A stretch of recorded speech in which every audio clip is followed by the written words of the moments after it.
And now for our next news special report. Tonight we dive straight into a looming crisis that could change the face of the Middle East and indeed the world in a way we haven't seen in millennia.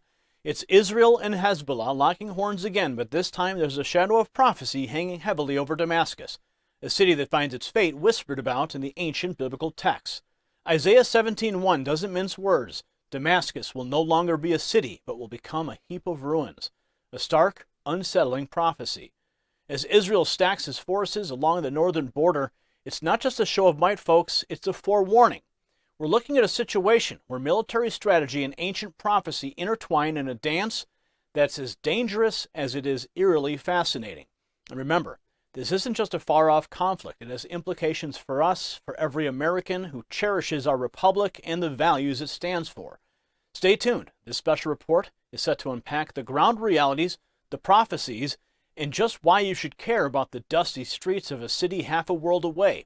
This isn't merely international politics. It's a stage set with players foretold in antiquity, and the final act is one you can't afford to ignore. Make sure you do not miss it.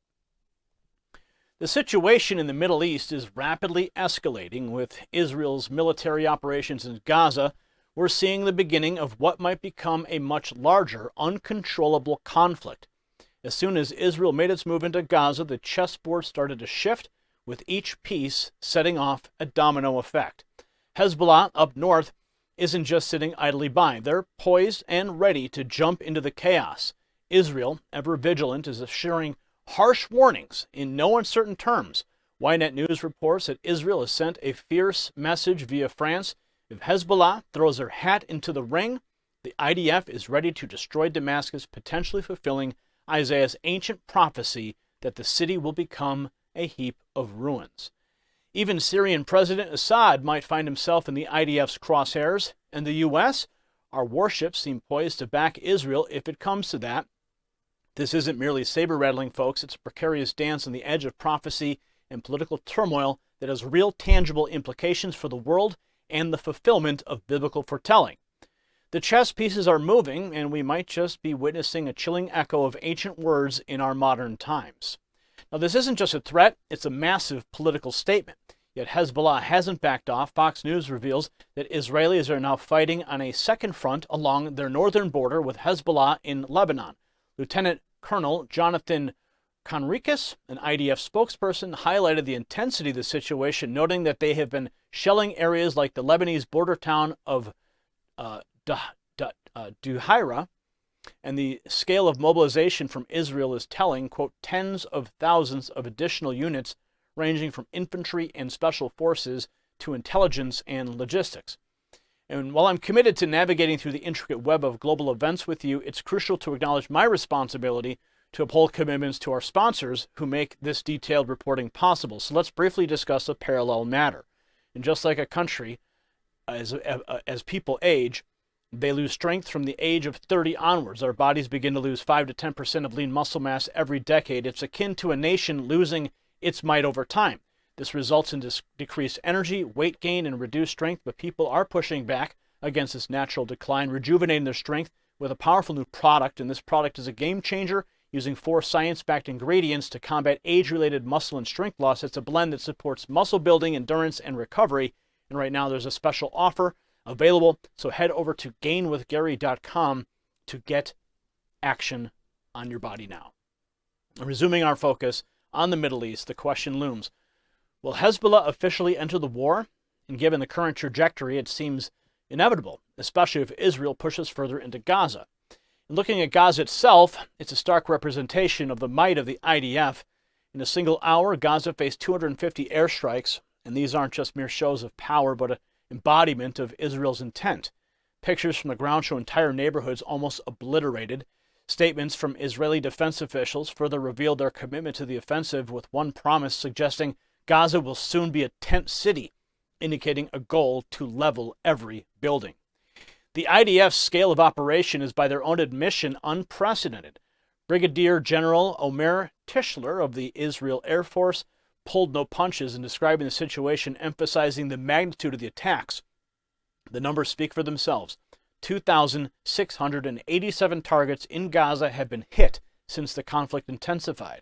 Among these is the Islamic University of Gaza, labeled by the IDF as a central training center for Hamas engineers.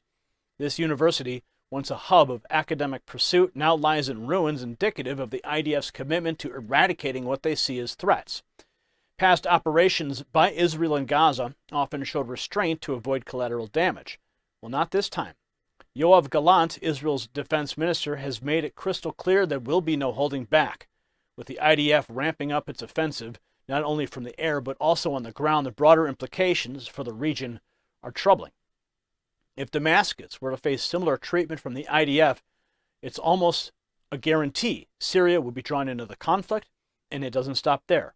If Hamas, Hezbollah, and Syria are all embroiled in this war, what's stopping Iran from joining? Or even Russia, right? The escalation possibilities are chilling. But what's even more concerning are whispers about nuclear options.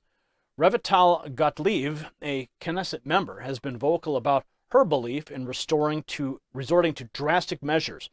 Her calls for utilizing doomsday weapons and creating an explosion that shakes the Middle East are indicative of the extreme sentiments that are brewing within. Israel's nuclear arsenal, while not officially acknowledged, is well known. Let's just hope cooler heads prevail and such weapons remain unused. However, the sheer anger within Israel is palpable and to some extent understandable. Kibbutz Be'eri offers a grim testament. Evidence suggests children were brutally murdered in front of their parents. The discovery of knives in some of these young victims paints a horrifying picture. Over 1,200 Israelis have been reported killed by Hamas, with a significant number at Be'eri. The reported heinous acts committed by Hamas targeting women, children, and the elderly seem to have ignited the Jewish nation's fury. As Israel gears up to send troops into Gaza, the potential for a full-blown Middle East war grows. The expectation of an endless barrage of missiles fired at Israel looms large. The days ahead promise to be tumultuous, with cities facing potential devastation. Now, ladies and gentlemen, we're on the edge, staring into a future that could very well mirror words written millennia ago in the Bible. The city of Damascus, teetering on the brink, might just bring an ancient prophecy to life before our very eyes. Isaiah didn't hold back when he wrote, in 17:1, the book of Isaiah, Damascus will no longer be a city, but will become a heap of ruins. This isn't just a possible military conflict we're observing. It's a biblical forecast that might be unfolding on our watch. Now let's get real. This isn't about the distant despair. It's about us, our troops, our allies, and yes, it's going to hit our wallets at the gas station even. This potential descent of Damascus isn't simply their crisis, it's ours, America. And Israel, amidst a storm of adversities, stands firm, but how do we navigate this? When prophecy aligns with politics, what's the play? Well, stay sharp, America. This isn't a chapter we can skip, because the next page might just be our present. Congratulations, you made it to the end of the video. Now keep up your quest for truth with this next news report. And if you found our channel enlightening, join the millions who agree with you. Tap subscribe. Thank you for watching the Next News Network.